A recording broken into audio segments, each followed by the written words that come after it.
چند منٹ سے اس کے جواب کا انتظار کیا تھا، پھر غائب۔ اس نے میسج کیا تھا، مجھے نیند آ رہی ہے۔ ولید کے پوچھنے پر 1-2 منٹ بعد جواب ملا تھا، تمہیں تو ساری ساری رات نیند نہیں آتی تھی، یہ کمال کیسے ہو گیا؟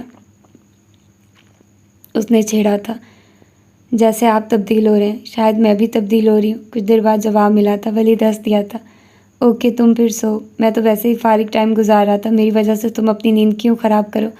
سویٹ ڈریمز، شب بخیر۔ ولید نے میسج کیا تھا، شب بخیر۔ تو اسی طرف سے بھی جواب ملا تھا، اور اس کے بعد ولید موبائل ایک طرف ڈالتے ان گزرے 2 دنوں کے واقعات یاد کرنے لگ گیا تھا۔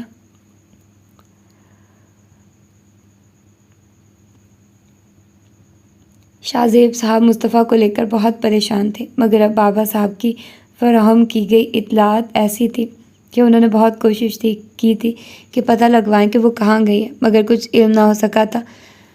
بابا کئی بار ایک امید کے ساتھ کال کرتے تھے اور ادھر سے مایوس کن جواب سن کر وہ رہ جاتے تھے۔ ہم نے اسے ہمیشہ ایک بیٹی کی طرح عزت دی، نہ جانے کہاں چلی گئی ہے وہ۔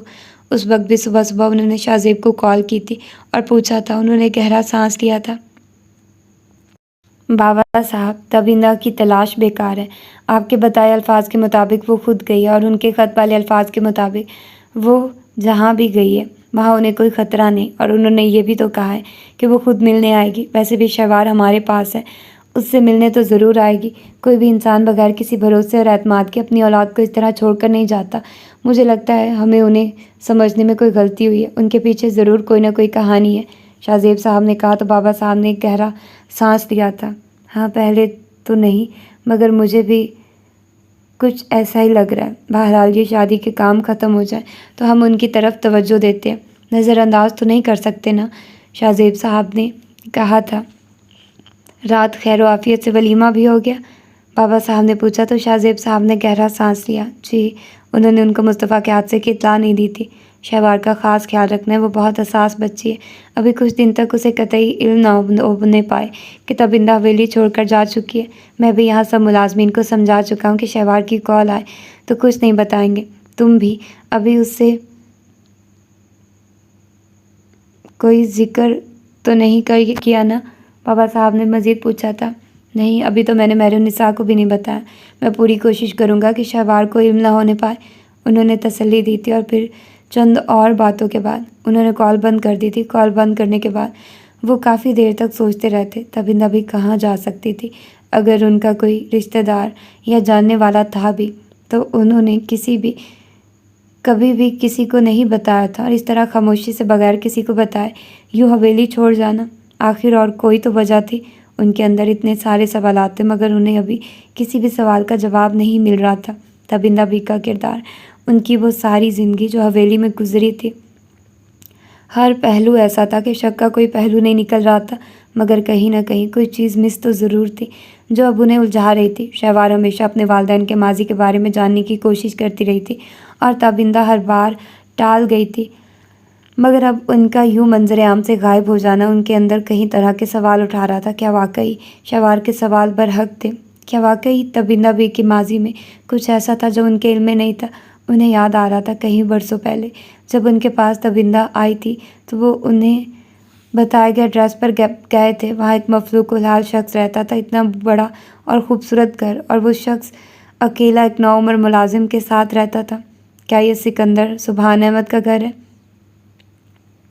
انہوں نے اس مفلوک الحال شخص سے پوچھا تھا۔ وہ سکندر کا نام سن کر انہیں گھورنے لگا تھا۔ کون سکندر؟ تبندہ کا شوہر، انہوں نے الجھ کر کہا تھا۔